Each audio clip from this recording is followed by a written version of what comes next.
Are you ready for this? Oh, I'm ready. I'm ready. I'm ready for a chat. There we go, man. Let's have a chat. Well, hey, welcome to the podcast, Charles. How's LA treating you right now? It's wonderful. Yeah. I'm having a great time with it. Been busy as hell. We're launching the game on Wednesday, and then had a trip out to see you, going to a wedding too. So just kind of cramming it in, but we got to see the sites yesterday, and it was great. There we go. What was your favorite thing you saw yesterday? Favorite thing we saw yesterday? Honestly, we're watching people skate like on Venice Beach. Oh yeah, it was amazing. Yeah, honestly. there's some really talented people out there. No, it's unbelievable. Their risk tolerance makes crypto people look kind of tame. Yeah, 100%. Pretty good. 100%. It was super fun. Yeah, so just honestly chilling, seeing an old friend. It was good. Yeah. There we go. Yeah. Love to hear it. Love to hear it. Okay, so for people who don't know who you are, can you give like a 30-second intro to yourself? Yeah, sure. So I've been building stuff in crypto since about 2018, been more or less obsessed with it since 2016. I'm the co-founder and CEO of Nifty Island. We're building an open gaming platform for all NFT communities to use. So it's a world where everyone gets their own island. They can build it up, play custom games on it. People can compete for prizes, and you can get rewarded for driving engagement to your island. So yeah, we're trying to change NFTs. We're trying to build an open game world that all NFT projects can use. That's what I spend my time on. There we go. There we go. Okay, so walk me through, what were you doing before NFTs, before crypto, before all that stuff? What were you doing with your life? Yeah, so I think I've always been pretty obsessed with kind of philosophy, economics, history, that sort of stuff. And when I got out of college, I had a management consulting gig, just kind of flying around, working for big companies. And a mentor of mine bought me a Bitcoin for like $500. And that's a great mentor. Seriously, don't overcomplicate it. Just do that. Yeah, no kidding. And he great guy, awesome. Yeah, hopefully, maybe he's watching us. But so he bought me that. I had it in a self-custody wallet. And then immediately thought, this is amazing. It almost has the feeling of, you're like, this is kind of transgressive. It's really interesting. It spoke to a lot of things I was excited about, around kind of free market economics and kind of the history of banking. These were things that always interested me. And so I quit my job, moved to Texas, helped someone work a little bit on a Bitcoin mine, and then ended up thinking, and this was around 2017, what's lasting here? What's interesting? Jumped into a startup called Reserve, that was working on a decentralized stablecoin protocol, was there for a couple of years, and then kind of during that got really fascinated about deep online communities that form around coins people own. And when NFTs picked up, I thought this is basically the rarefied version of what we saw with DeFi, people getting really excited about on-chain assets and wanting to create new communities around them. And then from there, we just thought there has to be an open game world for everyone to play in, hopped into that. So that's the past 5 years kind of summarized. Yeah. There we go. Yeah. There we go. So, okay. So when you got into NFTs at first, did the idea of Nifty Island come right away? Or like, walk me through, like when you first got into NFTs, what were your overall thoughts on it? As somebody who's been in crypto for a long time now, were you a fan of NFTs at the beginning? What sold you? Give me all that. Yeah. I think for me, it really was the fact that the thing that really sold me was that it makes people use the internet in a more interesting way. That is the top thing that I like about crypto. You can argue all day about decentralization and more abstract ideas, but the tangible fact that you have about NFTs and crypto writ large is that once you own an NFT, you make it your PFP, you're using Twitter in a completely weird and different way. You're on Discord. You're participating in these deep online tribes that want to do stuff together and make money together. That is what is fundamentally interesting to me about it. The things that I dislike on some level are that there's so little to do with your NFTs. You can only exist on X, Discord, OpenSea, Blur. That was the main dissatisfaction I had with it. These are these amazing online communities that can go anywhere together, but they have so few places to go. And that's where I started thinking about, okay, there needs to be more venues for people to experience these things. Okay, so then what was the first NFT that you bought? So the first one I really have a memory of buying. I mean, I think there were some silly ones that we did, and I even remember someone just sending an NFT of my face to my wallet when I was doing DeFi stuff. So I had one of me. I think it's still in my wallet. So that maybe was the first one I ever got. I think it was called a Reserve Dollar. But the first one I really bought was a CryptoPunk. That was the first thing where I was like, there we go. Yeah, it was a good one to buy. Yeah. And so as soon as I had that, and I was using it as my PFP for a while, and seeing the way people kind of treat you a little differently when you have it, kind of feeling like this kind of deeper relationship you can have with this digital item that kind of changes your identity a little bit, that got me thinking a lot. That got me really excited. And so really, I think CryptoPunks were the aha moment for me.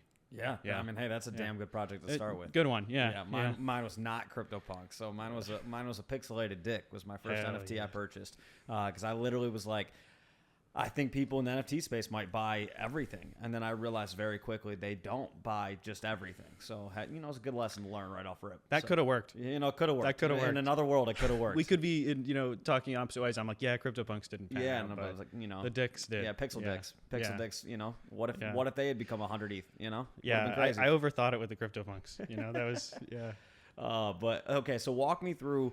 When did the idea of Nifty Island first begin, and how do you go from idea to launch? And and you talk about wanting to have more use cases for your NFT once you have it. Was that the original thesis, and then you kind of just ran with it, and kind of walk me through the timeline from there? Yeah. So when we first started thinking about it during the early days of the NFT bull run, we were looking at game. My co-founder Zach and I were looking at games. We thought, okay, there are definitely ways to apply NFTs to games. We weren't positive of what that looked like. Axie was starting to run up, but it wasn't yet clear what that was going to become.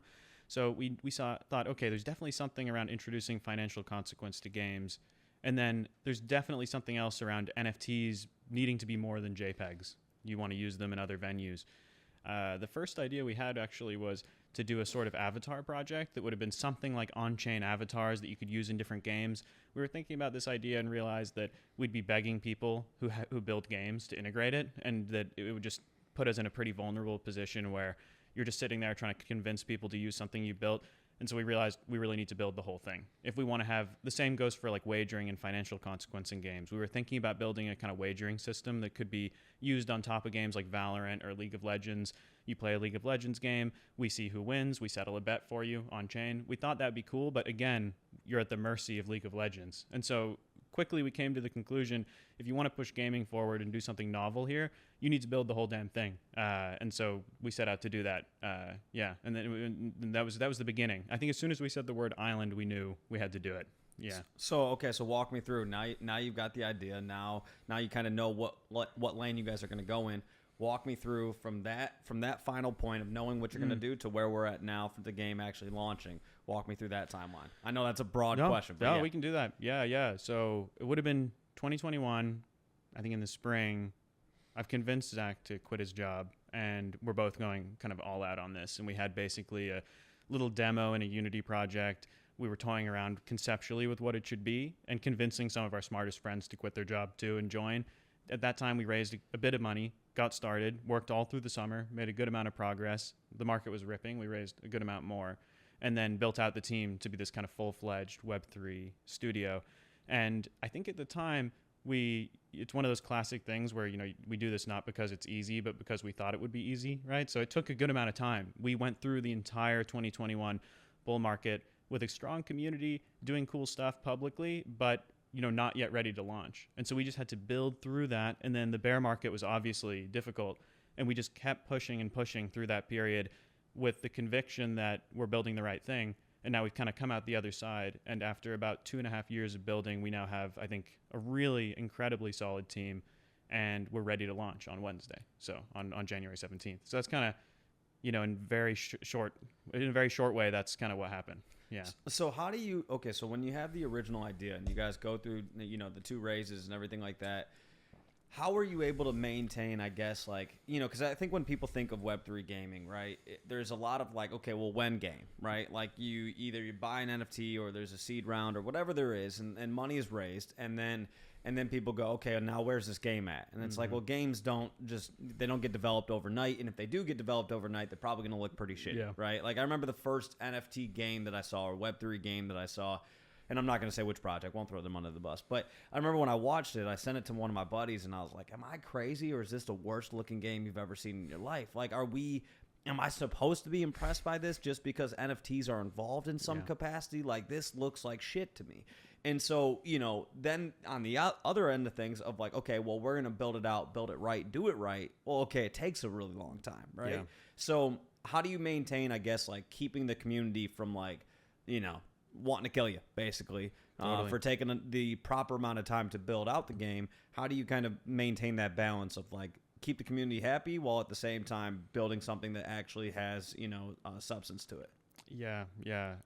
So much of this is about not doing the wrong things. And during the bull run of 2021 and the bear market, we were sitting back kind of working hard on building a great product and seeing so many trends that fundamentally didn't make sense. So we avoided doing things like we didn't do a pre-sale on a token. There's no live token ahead of Nifty Island being live. There will be a token you can earn during the open beta, but we didn't put any token out before launch. We didn't do a scarce land sale. We basically tried to only give things to people for free for contributing to the progress of the game and for testing it and trying to make it into something great. And so from the very beginning, we tried to set a tone with our community that this is going to take a while, and additionally, we're not going to try and sell you anything ahead of a game existing. And I really think if more people followed that basic rule, we'd be in a way better place, because the worst thing that we see in Web3 gaming is that people do some crazy token sale, some crazy NFT drop, and then it's all hype and optics and hype and optics. And ultimately, very few games get shipped.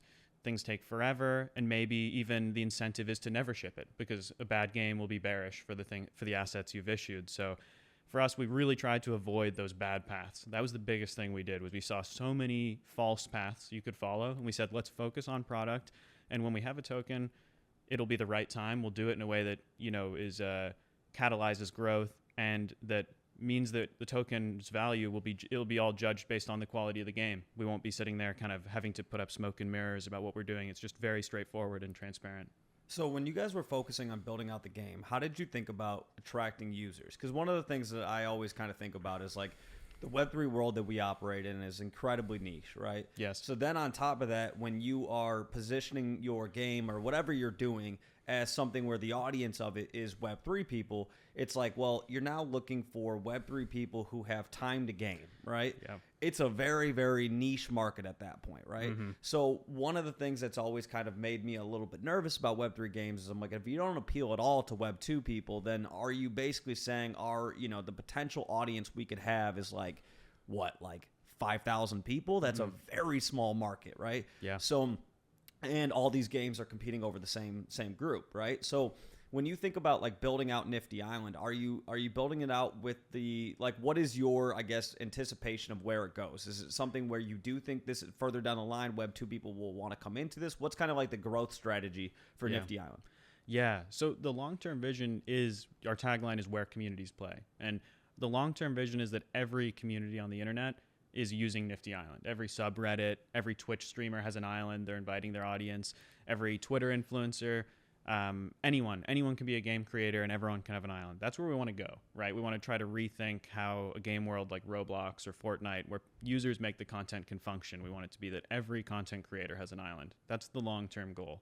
But we're under no illusion that that's something you can do overnight, right? So you're totally right that the aspiration has to be to go to mainstream. It has to be.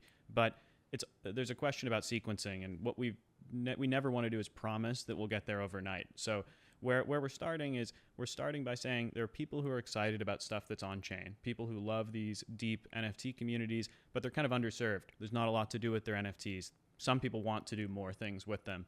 And so we're starting by saying, let's be the biggest champion of deep Web3 communities and give them the perfect place to play. And then make a product that's so irresistibly fun and novel that it naturally grows from there. That someone owns a Sappy Seal or a Pudgy Penguin or a Forgotten Rune, and they're hosting game nights, they're earning rewards, they're having a great time, they're inviting their friends to come and play who maybe have no experience with crypto, and we gradually grow from there. We're getting content creators on board to spread the word about the game and experiment with using an island as a way to engage with their audience. So for us, it's been about sequencing. It's saying, let's get the Web3 people really excited. Let's build them something that is perfect for them. And then let's mainstream it over time, turn it into something that's irresistible. The thing I'm most skeptical of are projects that promise mass adoption tomorrow. Meanwhile, they're spending all their time on crypto Twitter and kind of, marketing to crypto enthusiasts, but sort of promising that Web2 people are going to be involved. We're saying, let's start with the market as it is now, and then let's grow it, right? It's like Amazon. They started with books, and then they, went out elsewhere. That's kind of how I view it. So do you guys, and this is kind of a direct question, but one of the things when I hear that, I'm like, that sounds great. And I think as Web3 continues to grow, I think, something like that sounds perfect. Somebody comes into Web3, they're like, hey, I want to use my NFT for more purposes. Okay, boom, I'm hearing about Nifty Island. Let me go check that out, right? Mm-hmm. Now, getting to the point where Web3 is that big could take a minute, right? Let's say it takes 5 years, right? And 5 years, I think, is a kind of a realistic timeline. Do you guys have a runway for 5 years? Yeah. So I think for us, it's we're in a good position right now, and then we believe we can monetize the game with an enthusiast audience, for many years to come. So the goal is to build something great, be an entrenched part of the NFT meta, and then when Justin Bieber's issuing an NFT collection or Drake's issuing an NFT collection in a year or two, That they're not rugging? hopefully, hopefully. No more Soulja Boy. Yeah, exactly. So that Nifty Island's just a natural extension of that, right? Where they're talking to someone who's advising them on NFTs. They're like, we're issuing a collection, and then they say, well, oh, you obviously have to be a Nifty. Everyone's a Nifty. And then, we grow over time in that way. But yeah, I'm confident we can monetize and survive with the enthusiast crowd for many years, and then, just become an entrenched part of the meta, become part of what it means to have an NFT project and grow with the market and help it grow. Yeah. So in terms of like, if I'm an NFT project and I'm like, well, I want to get our NFTs on Nifty Island, I'm guessing, correct me if I'm wrong here, is it some sort of procedure where you guys have it laid out in terms of like, if you guys want our 3D rendering all of your different NFTs, here's kind of the standard that we've set in terms of like what we need from you. And then basically the project comes to you with a 3D render of their 10K collection. You guys then implement it into the game. An island is built out for them, and then they attract people to that island. Am I right on that? So more or less, that's right. It can be as simple as a same day process for them. So many NFT projects have said, oh, we're going to build our own game. We're going to build our own game world. The thing I tell them every time is that doing that is a little bit like taking your army into Russia in the winter, right? It's this incredibly harsh and difficult and risky thing that you could end up kind of ruining your community over, right? You're trying to make a game, but making a game is difficult. You've never made one before. It's expensive.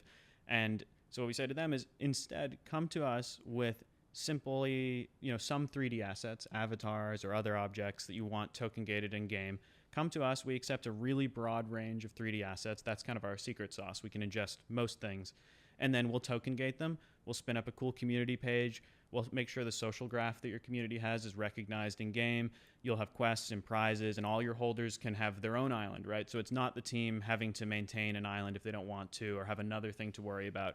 It's about unlocking a new superpower for their holders so that they can make content, make videos in the game, share them on social media, and enhance what it means to be in that community. So yeah, for us, it's we're trying to take it where any NFT project can have the same or more utility as like really like a blue chip, just by plugging into us, right? And I think it will be just as useful for blue chips as it is for small projects. But yeah, it's really simple. You can hit me up and I can get you in there the same day.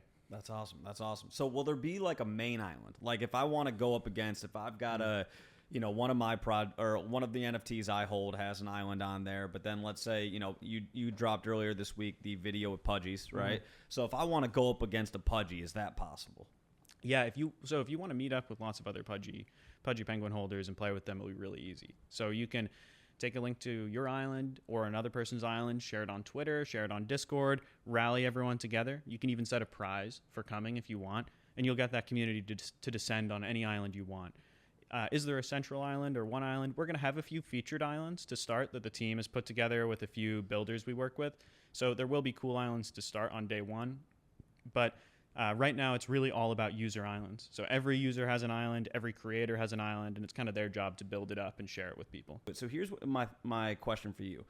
Metaverse has been a buzzword since we got into Web3, right? And one of the things I remember is like when I first started hearing the term Metaverse, I remember kind of being like, well, because I remember like buying NFTs and I'm like, they're building a Metaverse. And then I remember one day just kind of stopping and thinking, and I'm like, what does that mean? Like they say they're building a metaverse. Is that actually a thing? Like, because a lot of people know of the movie or book Ready Player One. And I'm like, okay, are they building that where I have to put on, sensors on my body and I'm actually in the game and I feel stuff? Okay, that's probably 20 years down the road, probably a thing, but probably 20 years, maybe 10 years down the road, whatever. And then if we're talking like a metaverse, it's probably possible in the year 2024. I'm like, well, that's Fortnite, right? Like if I go into Fortnite, that's essentially a metaverse, right? I can go in there, connect with my friends, and we can play Fortnite together and we can, play against other people around the world, right? So is the term, but Fortnite never used the term metaverse, right? So are we just like overcomplicating things? Is metaverse a thing? What is that to you? What are your thoughts on the term metaverse? I honestly, I hate to say it, at this point, I think we have to like almost get rid of the word because it's been so ruined. Like it was cool, a cool idea to start. I think it meant a million different things to a million different people, and a lot of people tried to sell stuff based on that word. And I think sadly, while it could mean something cool in theory, it's come to mean game that isn't fun. Where you're kind of standing around, sort of like a Second Life or VR chat, which we know are maybe interesting to a niche number of people, but ultimately most people don't just want to sit in a game and kind of do nothing and talk to people. Most people want to play games. So Metaverse has kind of come to mean, really ridiculous scarce land sale, or it means game that isn't fun. And those things, we have to move on from that. And so for us, from the beginning, we've used the term metaverse here and there, but from the beginning, our focus has been being a really fun, novel game world. So that means a game where there's crazy prizes that Web3 enables that you don't get in Fortnite or Minecraft. So wild prizes, better incentives to create, making it easier to create, and having really cool games that people can play on their island and battle each other. All of this in the context of the best deep internet communities I think there are, which are many of these NFT communities like Pudgy Penguins or D-Gods or A Kid Called Beast or whatever else. So for us, it's about building a new type of game world, one that's more fun, prize-fueled, community-driven. The term metaverse, it just, in the end, it isn't a product, right? It's kind of just a buzzword, and there are cool things you could say about it, but it's just not useful for describing anything, really, at this point. I think it's over, at least for me, I'm glad to hear that. Yeah, we can put it to rest. There we go. So, okay, so then here's my other question for you. Obviously, from the beginning of Web3 games, the whole like play to earn has been a massive meta, right? And for a lot of it, we've seen that fail, right? In terms of like, I think it makes it hard when you do have a lot of games in life where people just play them because they enjoy them, right? Mm-hmm. And as a result, they make content. I watched a video of a kid playing Tetris the other day. I'm sure you saw that video too. It went viral of there was a kid who beat the game. Mm-hmm. He got to the end. It literally was like the first person ever to record themselves beating the game. You could beat Tetris. Yeah. The game just ends. Like it just ends. And this kid's like 10 years old. He's going crazy. And I'm watching this and I'm like, here's this 10-year-old kid. He didn't earn anything. He just beat the game, and he has this joyous look on his face. He's happy as hell. And so when I think about that, I'm like, okay, how do you incentivize somebody to have that sort of feeling? Because again, I think the problem to me in Web3 sometimes is that everything is tied to a direct monetary value, right? Right. And so it's like, well, if I do this, will I make money? And it's like sometimes we need to do things just strictly because we enjoy it, right? And so how do you kind of find a balance of like, hey, we do want to reward people. We want to come up with these ways because, yes, if you do play Fortnite or Roblox or one of these other games, you're not actually going to win a physical prize or a monetary prize or whatever. And we do have the ability to, reward you in that manner. But how do you also then balance that with creating something where somebody is playing it truly for the love of the game and not just because they have a monetary benefit? Yeah. So I think what we've seen not work have been closed systems, which are, play to earn games that are just kind of inflating some asset forever. You're giving out more and more of a token, more and more NFTs, and you're trying to sustain demand for those somehow, and they're just giving out more and more. The game isn't intrinsically fun. People kind of wait until the asset hyperinflates and the market crashes, then they leave. That is definitely the failure mode. No one has any intrinsic desire to be there, and so the goal is to find some other path.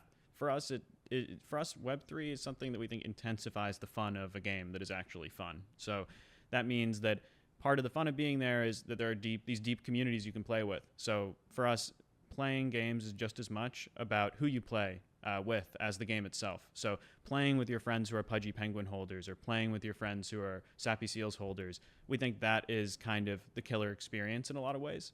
So it's that's kind of the intrinsic fun of it. And then when it comes to prizes, we think that prizes are fun, and there are ways to do them that are much more sustainable than what we've seen in play to earn. So part of that, we have like an open prize system in the game where anyone can post a prize, like lock up an NFT and say like, hey, be at the top of the leaderboard on my island and you'll win this thing. So we know Web3 loves whitelist giveaways and prizes. Let's do them in a more fun way where anyone can come to the game and give stuff away for free. So we have a bunch planned there, but I think it's all about intrinsic fun around communities, actually fun games, making your own content. And then it's about wild prizes, but in a way that's more sustainable, where we're a way for other people to give things away. That's part of how we think about it, at least. Yeah. So when you talked about in the last year, you guys have built out the team more and everything like that. Obviously one of the big aspects of building a great game that is fun for people to play is having the right team to build it, right? Yeah. Because I think sometimes you watch, again, some of these games, the UI is absolutely terrible. It just, again, it looks like it was built by, a third grader who learned how to program, right? Yep. Now, one of the things that impressed me the most is when I first started seeing the videos of Nifty Island, I was like, this looks really fucking cool, right? Now, okay, it's a video. I got to see how the game actually plays out, but the video looks incredibly cool, Thanks. right? So how did you put together the team? What are the backgrounds of some of the different team members, and how did you guys kind of figure out, who was needed to create this game?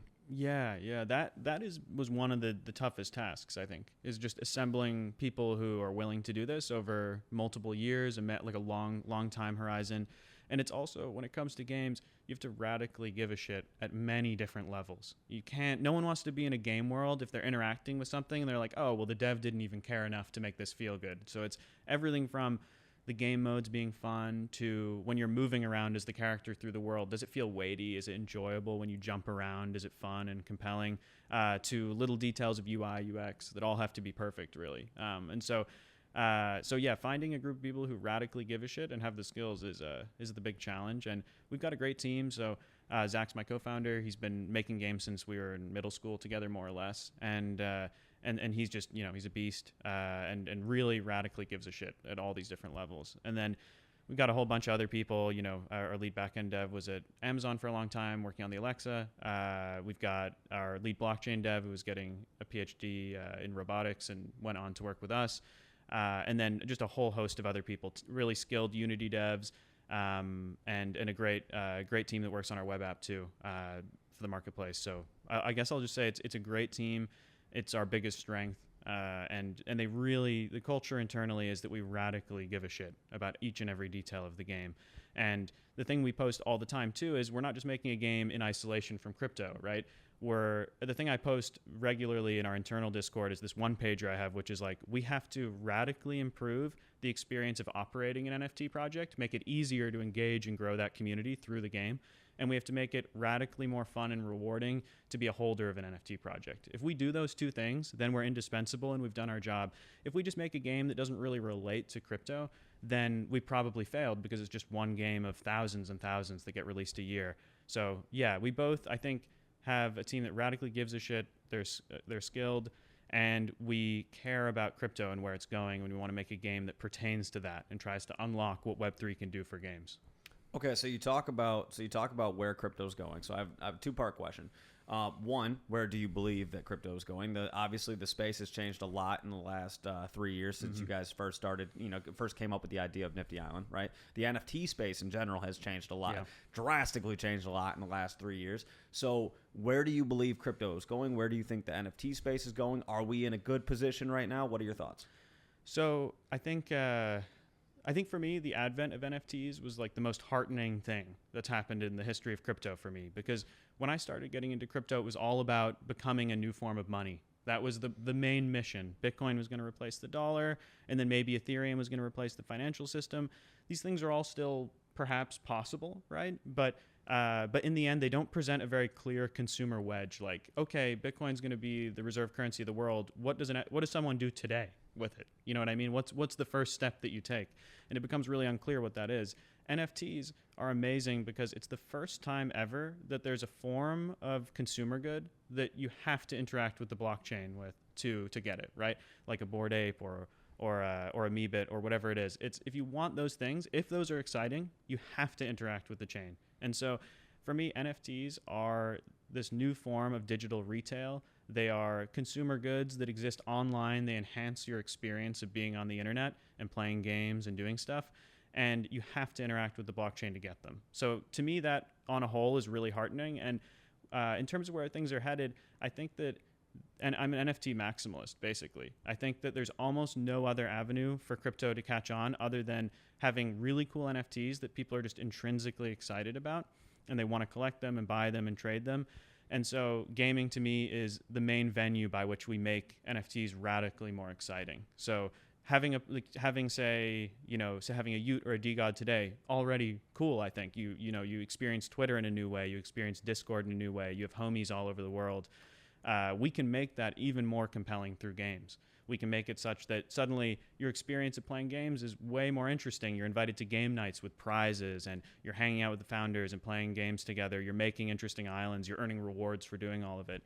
That's it. So I really think NFTs are the future of crypto. I don't see any other path. And I think that games are what make them tangibly interesting to consumers, where they're not just like, oh, you want me to spend 10 grand on a JPEG? Instead, the onboarding process looks like, hey, come to this game night. There's a bunch of people, yes, with $10,000 JPEGs, but they're also avatars, and you can have a fun time with us. And if you're interested in this, you can jump in and join a community. I think, yeah, that's more or less it. NFTs, I think, are the future of crypto. We need games to make them radically more interesting. Yeah. Fair. That makes sense. So, okay, so obviously the goal from 2001 to 2004 was to build out this game and launch it, right? Now the game is launched, and so by the time this comes out, the game will be launched. So what is the goal now? Like if we're sitting here a year from now having a conversation, what will be a success to you? Yeah, I think our report card, that we give ourselves is really clear. Mission 1 is to be entrenched in the NFT meta. So that means within Web3, if you're excited about things that are on chain, you like NFTs, if we've done our job, then you'll see Nifty Island as part of that, right? In the same way that being on Twitter is part of being into NFTs. Like if you're not on Twitter, you're probably missing a lot of the action. Same with Discord. Same with, say, OpenSea and Blur, right? We want Nifty Island to be intrinsically a part of the NFT meta. It's where you go to play with your community. It's where you go to win prizes, to earn whitelist drops, to create and play and interface with each other. So that's job 1.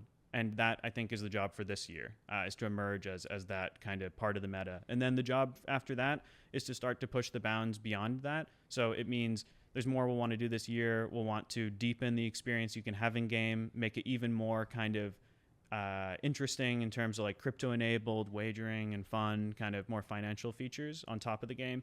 And we'll want to hone that. And then we'll want to see the game start to grow and kind of organically reach the mainstream. Maybe a Twitch streamer starts playing on their island and offering prizes. Their audience thinks, oh, this is actually kind of cool. I'll get into it. So my hope is that this year we become part of the NFT meta and we start to see Nifty Island creep beyond the enthusiast market, right? And start to see more kind of crypto adjacent people start to use it. Yeah. So you talked a little bit there about like content creators and things like that. So what is your strategy for this upcoming year in terms of like, content at the end of the day is one of the easiest selling points, right? I think that's what originally got me to probably play Fortnite was that I saw somebody else's video and was like, okay, this looks entertaining. Let me try it out, right? So what is your growth strategy when it comes to content? Is the main pitch working with Web3 content creators? Is it saying to Web2 content creators like, hey, here's an NFT, come try out this game, and we want you to create content with it? What's your kind of strategy when it comes from a marketing standpoint? Yeah. So, we definitely think content is vital. It's got to be that, the way I look at it is people have to want to play the game, but equally as important, they have to want to share about the game. Those two things have to happen. And part of how we came to this is we talked to a lot of like NFT project founders and content creators, and we try to really listen to what it is they value, even if it's not convenient for us, right? And so I think of like one conversation talking to Wob a little bit from Sappy Seals and, talking about the game. And one of his first reactions to it was, oh, I bet people could make some hilarious content in here, right? Like, wouldn't it be great if people were making new memes, sharing stuff on TikTok, on Twitter, based on the game? And we were kind of already thinking about that, but it really deepened the importance of it to me that people have to share content and share their island online. That's one of the most important things that can happen. And so our strategy to get there really is about first rendering both content creators IP and NFT community IP in like the best way that people have ever seen it, right? So if you are take Jonah, right? Big Web3 gaming kind of creator that people really trust. I believe we were the first time that his avatar has been in a game, right? And this is the case for many other projects and creators too. We're the first time they've ever been in a game as their own person. That's a great experience for a content creator, and we hope it becomes a useful tool where he says, all right, I'll play on my island a few times a week, playing with my audience, capturing content, sharing it, earning rewards for doing it. So really our strategy is to render NFT and content creator IP in a really cool way in game, playing as avatars, and then create an experience that just wants to be shared. People want to share a link to their island on Twitter, X, Discord, and they want to create videos based on it. If we can achieve that, then it will grow organically. That's kind of that's the plan, more or less. So in Web 2 gaming, there's recently been some games, and I'm not a gigantic gamer, so some people will probably yell at me and say this has been a thing for much longer, whatever. I don't know. But there's some games that will essentially create almost like highlight tapes for you, right? Like you do something super cool. Yeah. There's, essentially like a highlight tape that that can be exported and shared, right? Is there thoughts on like, hey, helping people create content? Because there are obviously somebody like Jonah who creates content on a regular basis. He knows how to go and do that. But if we're trying to elevate more people within Web3 to create their own content, is there a way to kind of help them create content so that they can keep sharing what they're doing on Nifty Island? Yeah. So I'll say first what I think we're doing well, and then there's an area where we have more work to do. So what I think we're doing well is that up until now, if you wanted to create a Fortnite creative experience or a Roblox experience as a creator, it's a lot of work.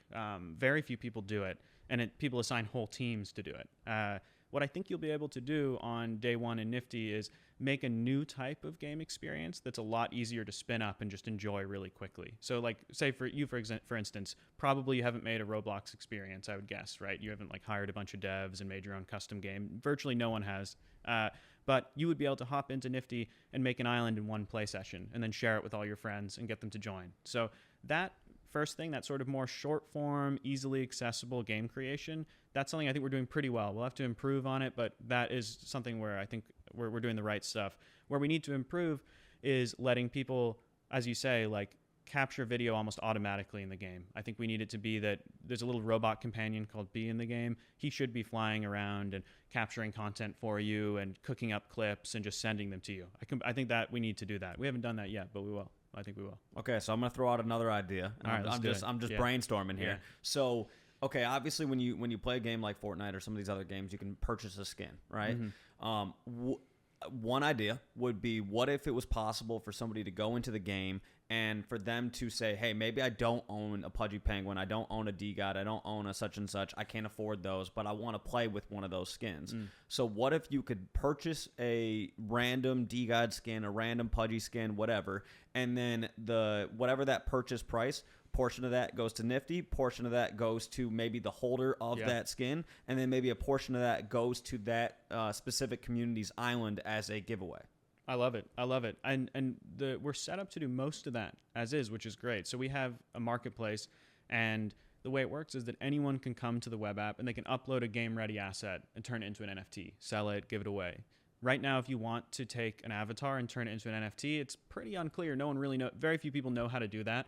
Very few people know what specifications the avatar should follow so that it robustly will work in many games. That's all pretty unclear, kind of like secret knowledge. We're trying to make that, an open resource. So anyone on launch day will be able to come to the game, upload an avatar, and sell it to people if they want, which is fun.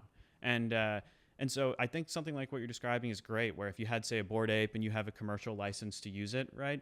If you want to sell your Bored Ape character to other people, I think that would be great. It all depends on the terms of use that the individual NFT project has. But if it's allowed, especially if it's CC0, people should do it. I think it's totally a great idea. Yeah.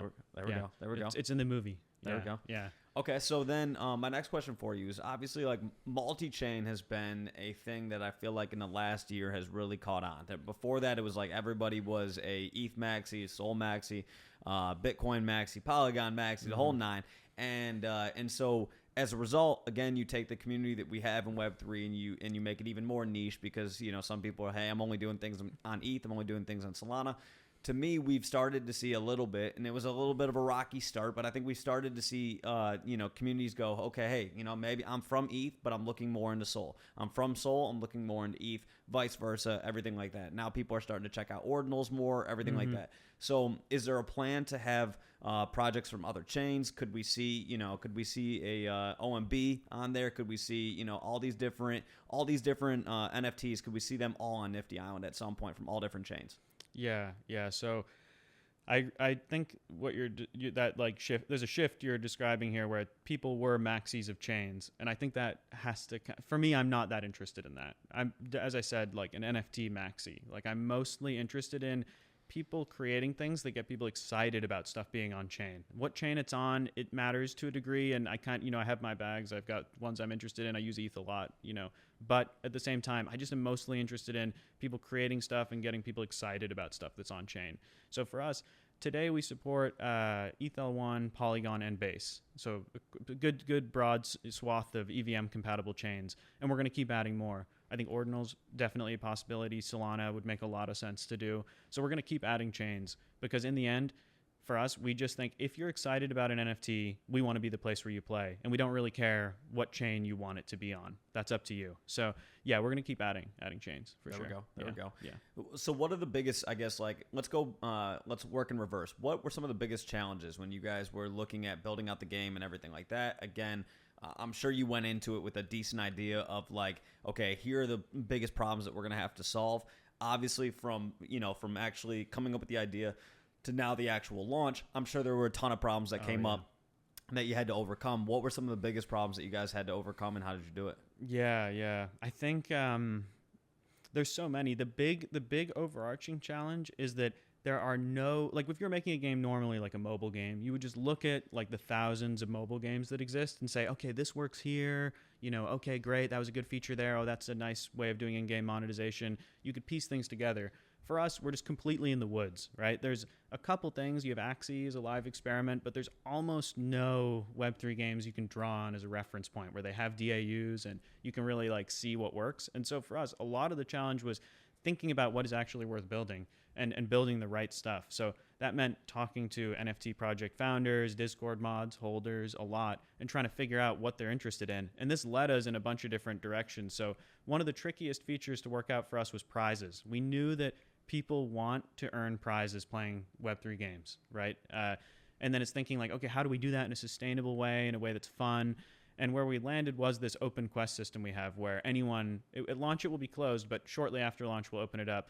Anyone can post an NFT reward and get other people to compete for it on their island. That for me was a bit of a killer feature, but it took a long time to think that through and figure out the right way of doing it. And there's just so many things where you say a simple thing like, oh, let's have prizes that people can win on someone's island made by users. And there's kind of a fractal set of like problems and edge cases that make that really hard to do. So I'd say that the prize system was a very tricky one for us to nail down. But the overarching problem is just that we kind of have to like look at NFTs and kind of come up with something that we think people will like. We can't, look at like 1,000 existing games and say, oh, this is the right one. This is the right strategy, right? So I think honestly, that was the biggest challenge, just figuring out what's worth building. And I hope on Wednesday people agree that we came with, at least a start to the right answer, something promising. Yeah. Fair. Yeah. So, okay. So then the other thing is definitely not a game dev. So I don't know many of these things, but when I think about, gaming in general, I'm like, okay, so there's like, games that are on Xbox and PlayStation and all of that. There are games that are on desktop. There are games that are on mobile. What are your plans in terms of, I feel like most projects, when they come out with a game, it's either on mobile automatically or on desktop automatically. And then it never really goes to anything bigger than that, right? Right.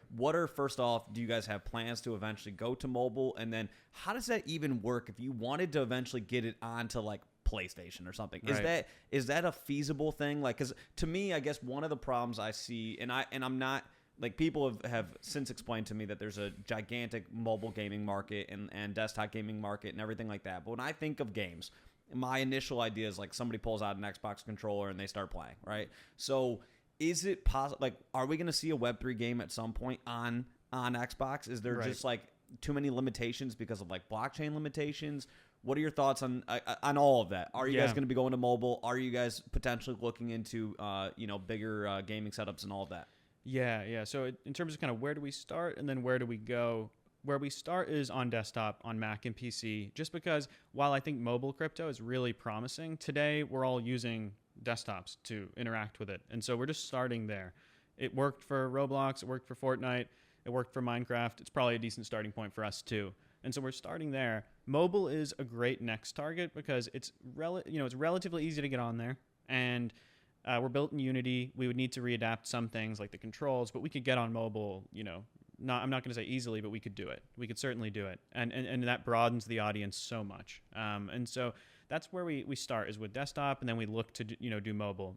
When it comes to consoles, I think it's a dream to be on there. Like being on the Switch, being on Xbox, being on PlayStation would be amazing, right? Even one of those would be a huge triumph. And the truth of it is that that's the kind of thing that's more or less impossible until you have a lot of leverage. So if we manage to crack the code, and if the Web3 community supports us, and if we really manage to be useful to everyone who's watching this or isn't, then we should have a lot of users, and we should be like a promising Web3 experiment, right? If you're the team at Nintendo or you're the team at Xbox or PlayStation and you're thinking about Web3, I'm sure they have an internal group doing that. We want to be the most tangible, straightforward, fun thing that they can point to and say, you know what, this makes sense. This isn't like, I don't have to read a white paper to know why this is fun. I think this is a good idea. We should do it. And I think what you'll see is as soon as there's an experience that just people can try once and they say, oh, this is great, then I think you're going to see people get on consoles. And I think we could totally do that. So if you are on the team at Nintendo or Xbox or PlayStation, you're watching this, you can hit me up, and we would definitely be down to get it on there. There we go. There we go. So there's always these, gaming conventions and things like that. And there's, all these, I feel like there's a convention for everything at this point. But obviously it's great networking to go to these different things and learn what other people are building and all of that. Do you guys go to a lot of these conventions? When you go to them, what do a lot of people say about NFTs and crypto and all of that? Are we starting to see sentiment changing towards it or not? What are your thoughts? So I think, the last gaming centric one, we went to GDC a couple of years ago. And then while we've been building the game, I've almost entirely banned myself from going to conferences just because I hate talking about stuff that doesn't exist. I can only do it so much. And this is probably one of the last podcasts where I'll have to talk about a game that isn't live, so it'll be fun, where we'll now really have something out there. But at GDC, we went a couple of years ago, I think there's people who are interested in it. There are people who hate it. And I think the root problem is it's totally theoretical. So it's almost like with any big abstract issue, if people can't touch it and feel it, then it's all about people's biases and their own, neuroticisms or political leanings or whatever, right? And so when I went to GDC, there was a mix of people being really excited about it. And then we also had we'd go to an event and there'd be like a serious hater. I remember we were interacting with some guy who had like a mobile game or something. And I don't think he enjoyed what he was building very much either, but he was like really hating on the idea of it. And it was pretty fun. It was kind of funny. We're like, says a lot more about you than it does us. But then there was a lot of positivity too. But the root problem is it's all theoretical, So it's like you can debate about theoretical stuff forever, but once it exists and once you play it, like nobody's debating about Mario. No one's debating about Zelda. We're just sort of like, yeah, it's pretty cool, and that's where we want to get to. That's fair. Yeah. That's fair. So another thing is when I think about something like this goes live, and let's say after the first month you guys start to have user statistics in terms of how many people are playing, how long they're playing, everything like that. When I think about how a traditional business would then probably market themselves from there, is they'd probably go to different publications and say, hey, look what we've done. Here are our accomplishments. If this is something, here's a press release. If you guys want to write an article about what we're doing, yada, yada, yada. For the most part, it feels like when we talk about, Web3 anything, they cater towards, we get a lot of like Web3 articles that are written, which is great. But again, it alienates us a little bit to the, we're only in this Web3 world. We're only in this little bubble. But obviously there's a lot of like gaming, publications. There's a lot of, different news sources in gaming and everything like that. Do you guys have plans of like, once you guys have the statistics, how many people are using Nifty Island, how many people are playing, how many people are doing this, this, and this, planning on taking that to these publications and saying, hey, let's turn around some of that sentiment that's on Web3 gaming and Web3 in general. And here's our game. Here's the statistics. Now here's something that you guys can actually write about that's not a scam and not some just, random bullshit. Yeah. We're having conversations right now with various publications, and we're looking to get the word out in that way. So we're going to do that. At the same time, I'm such a big believer that the product should lead and the product should speak for itself. The product should earn media because it's just so fun that people can't help but write about it and want to talk about it, right? That's the goal, really, is to lead with that. So I think we will do that. But yeah, if there's one thing I feel with Web3, it's like sometimes we get so obsessed with optics, and when you look at the best products in Web3, like it's really not about optics. It's about a real product. So like Coinbase, Binance, Uniswap, probably three of the best, right? That really have product market fit. They get used every day. They don't need a press release. And in fact, they don't really even need to market. Like they do market. Binance and Coinbase certainly do, but I don't know if Uniswap markets a lot. But people use them and like them. I think what I want to do is I want to earn media, and I want to let the product speak for itself. We will certainly have people write about it. But yeah, on a whole, it's just job one is make something people really like, that they can't get anywhere else. So, and then I think people will write about it.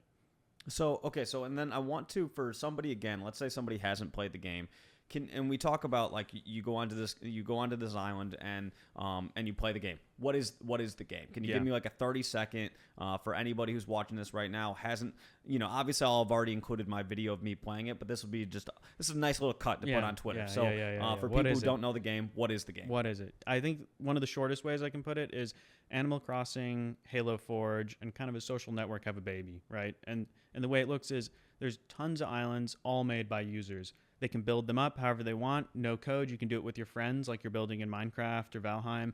So you're building up a fun island together. You're deploying game modes on it very easily. You can say, you know what? Oh, we just made a cool castle. What if there was a capture the flag game we could play here?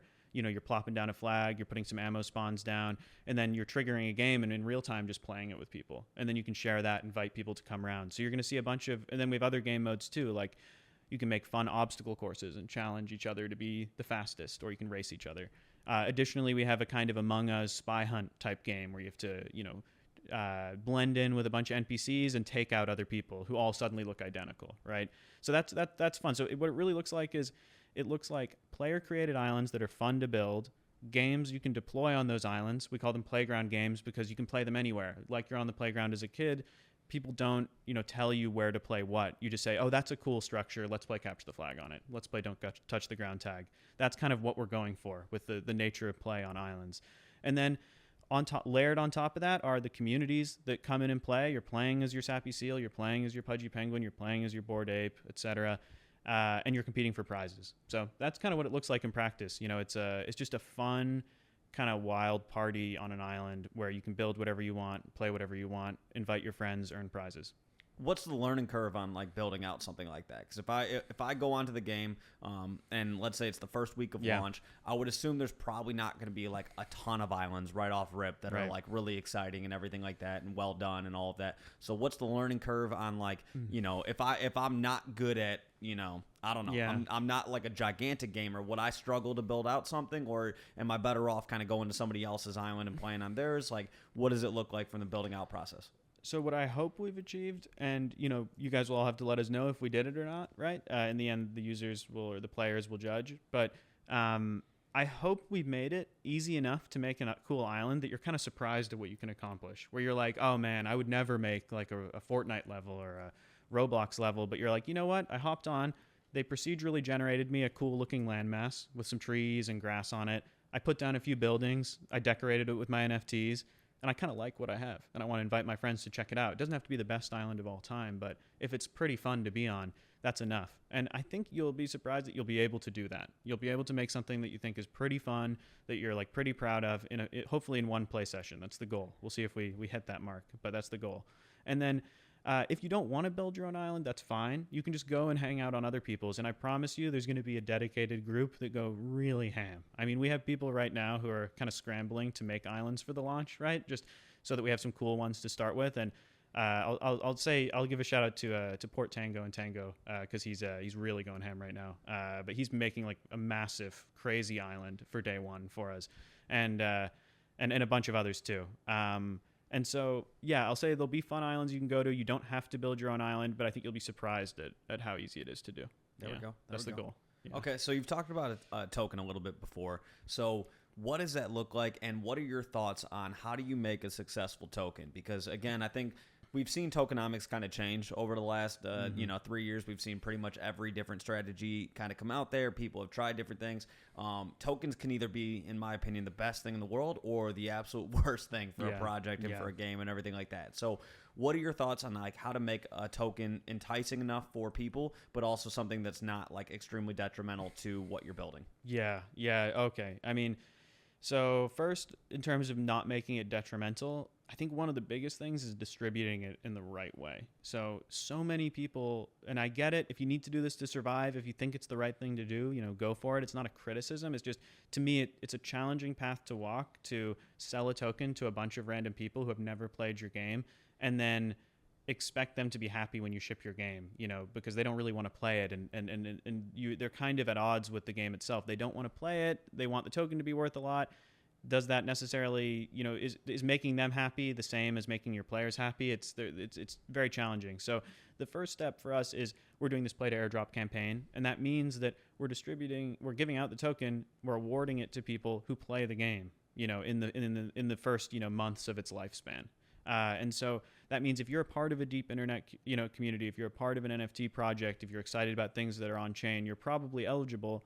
And on day one, you can play and farm that token, and you'll earn it if you are playing and doing good things on the platform. And so what we hope is we end up with a community of people who hold it that like actually want to be a part of this experiment. They're like, you know what? I want to see where this game world goes. I want to be a part of it. I want to be a stakeholder in it. That's the start, is distributing it in the right way. And then in terms of how to make it actually compelling and fun, because I think it should be. I think tokens should be fun and compelling and useful. There's a few things. I mean, the way I think about Island Token is that it's what turns a game world into like a public good for the entire ecosystem, where, it's not just say like, Bored Ape holders holding ApeCoin, right? And then other people are like, oh, maybe we could be another side, but like, is it really for us? I don't know. Instead, it's all these communities hold the token and they all are able to use it in game. And so the game world is for all of them. It's every NFT project can use it. We're a neutral party. We're just trying to provide something open to everyone. And the token kind of helps us get there. And turns users into stakeholders who want to see the game improve. In terms of what it does, so it's about and this is really important, is just having the token be useful and fun. So first, it's about deep kind of game utility. So our intention is for you to be able to upgrade your island up to a certain point, but if you want a really vast island and you want to host tons of people and you want your island to be hyper discoverable in our web app and in the game, holding the token helps you do that. Helps you create better things that people will see. And then on the other side of it is the more economic side. So over time, we're not going to be there overnight, but over time, we want Nifty Island to be a place where people are kind of like, being awarded ETH. They're doing cool things in game and they're winning ETH, or it could be Sol one day too, right? And holding Island Token lets you monetize or lets you kind of extract more value out of the game. That's that part. There's still more work to be done on, so I won't get all the way into it. But those are the two things. It's being economically useful and making it more fun and rewarding to be a creator on the platform. Those are the two things it does. Yeah. So when you talk about farming the token, is it going to be extremely obvious from day one in terms of how to farm the token, or is it just more or less like play the game and if you do the right things you'll get the token, but like we're not giving you a strict like this is what you got to do to farm it? It's going to be really transparent. Really transparent is the goal. So you'll be able to basically earn it by playing the game. There'll be this light resource called blooms that you earn, and you use it to upgrade your island and also to earn fun play to mint rewards that we have, like a treehouse for your Bored Ape or like a castle for your Forgotten Ruins, right? You get to mint these fun free NFTs. And so by playing, you'll earn blooms, and that will give you points towards the airdrop. You'll also get airdrop points. You'll be able to farm the token by sharing your island. So sharing a link to your island, getting other people to sign up for the game. These are the two core things. And really the way we've designed it, we don't want this to be some horrible grind where you're thinking, oh man, I mean, people are going to be up 24/7, every day, and I don't stand a chance. I have a life. I need to do other things. It's really designed in a way where just show up, have fun, invite other people to play, and you're going to earn airdrop points. It's not designed to reward professionalized farming.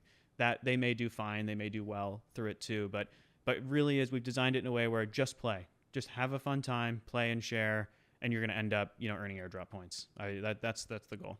So the airdrop points eventually get you the Island Token. Yep. Are you allowed to say when Island Token is going to actually be airdropped to people? I think so. I know people don't want it to take forever, right? And I get that. I think it'll be good when it's out there. I don't want to say a specific date right now for our own sanity, because I kind of need to see how things happen, like state of the game, how much needs to be fixed, how much needs to be improved. But I'll say the goal is to do it, soon. Fair. So I'll leave it at that. Fair. Okay, so with some other games, there is also kind of a social element to it. And then we've also seen in the last year, Social 5 become a bigger thing in Web3 and all of that. Are there, social aspects of this? Are we able to communicate with other people who are playing the game? How does all of that work? Yeah. So it's a couple things. First, the game is designed to mesh well with the creator economy and the social media sites we already use. So you can share a link to your island or anyone else's island on Discord or Twitter. Just share a link. It's an abbreviated link. It's like niftyis.land/username. You can share that anywhere you want. And if you click on it, you can go straight to that person's island. You show up, you're playing. That's kind of the idea. And then in terms of in-game social features, you can follow people. You can be followed by people. You can build a following in the game. You can favorite people's islands that you really like.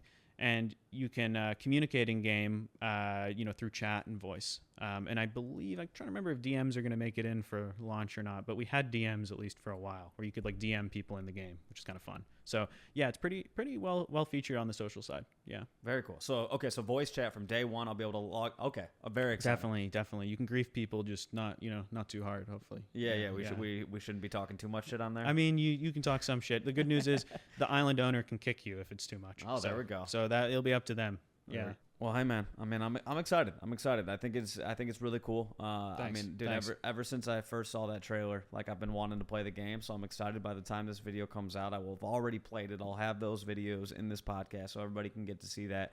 And I'm just excited in general to see people doing really cool things, because again, it's like everybody kind of raises the bar for each other. When somebody goes and does something impressive in Web3, it raises the bar for everybody else. It shows what we can do, and that's what we all should strive for in this space. So, hey, hats off to you and the team. I know you guys have been working your ass off to get grinding. This. We have definitely been grinding. Yeah. How good are you gonna feel when you press live and everybody can start to go in there? You start seeing traffic come in. How good is that feeling gonna be? I think it's gonna be good. I think it's both exciting to get it out there, and we're proud of what we've made, and then we're excited for the feedback too. I'm sure there'll be things people want to change, things people want to improve, and what I'll say is we're in it for the long haul, and we see this as like part of the fun of it is it's an open experiment. Like we can improve and add things to this game, as long as people want us to be making it. So I'm excited to learn more about what people want.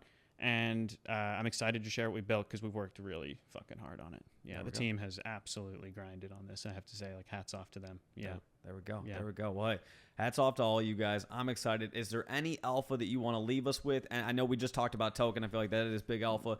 Is there anything that we haven't talked about alpha-wise that you want to give for people? Or I'll say that we're going to do a ton of quests where you can earn palms, and legendary palms are kind of our native NFT that we've never sold. We've given away to people who contribute to the game. That's going to continue. And if you put notifications on Twitter, you'll know immediately when we do a quest where you can win one. So I would highly recommend doing that. That's a bit of alpha. Is you want to tune into the Twitter, you want to see what's going on, and there'll be some interesting kind of live ops stuff going on. So I think that's it. And then, the last thing I'll say, I said it before, but really just play. Just have a good time, play the game. You'll earn airdrop points. Don't stress it or overthink it. Like, the game is meant to be fun, and the airdrop is there to encourage you to have fun and test out the potential of the platform. So I wouldn't overthink it. I just give it a go. That's my advice to people, and try to enjoy it with the communities you like. Like, show how being a Pudgy Penguin holder can mean even more when you have your own game world, or if you're a Sappy Seal holder, like, make some cool content, try it out. There's going to be lots of kind of retroactive prizes we do where we, spotlight people who are doing really fun things and try to reward them for doing that, So I would just really enjoy it, go crazy with it, have fun. That's it. There we go. Love the mentality. So, all right, drop your socials. Where can people find you? Yeah, you can find me on Twitter. It's Charles, but the E's a 3. VII. That's me on Twitter, and then it's Nifty_Island. And I mainly follow Nifty Island. That's the important one. And drop the website. Where can people play Nifty Island? www.niftyisland.com. We also have niftyisland.io and nifty is .land. But those are the main ones. We're going to be doing some stuff with Wallet Guard to get those addresses kind of covered. I would highly recommend for anyone, just don't click on the wrong links. Like, only trust our Twitter. Enjoy the game and be safe. Yeah. There we go. And I'll put the proper links in the description below. But, dude, I appreciate you coming on. I know this has been a grind for you guys. I know you've been working your ass off. Yeah. I'm very, very excited for this to be live. I'm excited to see the feedback. I'm excited to see the content that comes from it. I'm excited to create some content with it. So, in general, this is how we push the space forward. So, again, hats off to you and the team. Thanks, Marc. Appreciate everybody tuning in. Hell yeah. We'll chat with you guys soon. See you on the islands. There we go. See you guys on the islands. Let's go.